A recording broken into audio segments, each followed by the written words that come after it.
Guys welcome to the new episode of my channel. আমি সৌম্যজিৎ। এখন আমি কথা বলবো আমাদের হইচইয়ের লেটেস্ট অরিজিনাল সিরিজ পরিণীতা বলে সিরিজটিকে নিয়ে, যেটা বেস্ট অন শরৎচন্দ্র চট্টোপাধ্যায়ের গল্প অবলম্বনে হয়েছে, যেটাতে মুখ্য চরিত্রে অভিনয় করেছেন গৌরব চক্রবর্তী, অর্পণবী ঘোষাল, দেবচন্দ্রিমা সিংহ রয়। তাছাড়াও একটা ভালো কাস্ট, লোকনাথ দেলোকা, দেবদূত ঘোষ সহ বিভিন্ন অভিনেতা অভিনেত্রীরা। তো সিরিজটি আমার কেমন লাগলো? সিরিজটি বলবো যে এক কথায় যদি বলতে হয়, বলবো অনেক দিন পর হইচইয়ের একটা ভালো কাজ দেখলাম।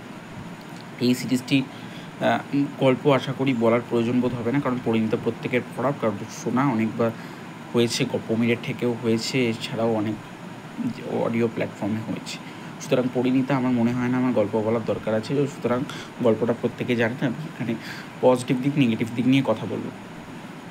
এই সিরিজের আমার জন্য বেশ কিছু পজিটিভ দিক আছে, বেশ কিছু নেগেটিভ দিক আছে। আমার জন্য প্রথম পজিটিভ দিক হচ্ছে এখানে গৌরব চক্রবর্তী, দেবচন্দ্রিমা সিংহ রায়, তাদের কেমিস্ট্রি, তাদের তাদের অ্যাক্টিং দুর্দান্ত।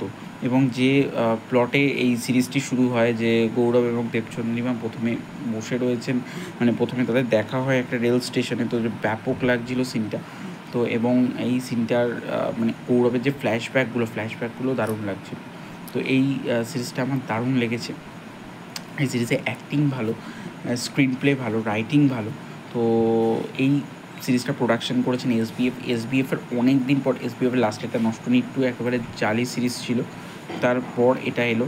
দারুণ লেগেছে সিরিজটা আমার।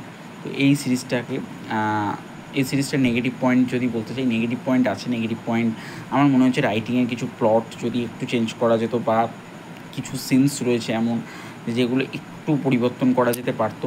তো যাই হোক, এটা একদমই আমার একান্ত ব্যক্তিগত মতামত। আপনাদের কি মনে হলো আপনারা সেটা জানাবেন। আমি চ্যানেলে নতুন হয়ে থাকলে চ্যানেলটি সাবস্ক্রাইব করবেন। এই সিরিজের জন্য আমার পার্সোনাল রেটিং হচ্ছে 9.8 আউট অফ 10। তো সিরিজটা আমার ব্যাপক লেগেছে। যাই হোক, তো সিরিজটা আপনারা দেখুন। মোটামুটি সব মিলিয়ে 2.5 ঘন্টার মতো সিরিজ, 2.5 ঘন্টা 2 ঘন্টা 45 মিনিটের মতো সিরিজ।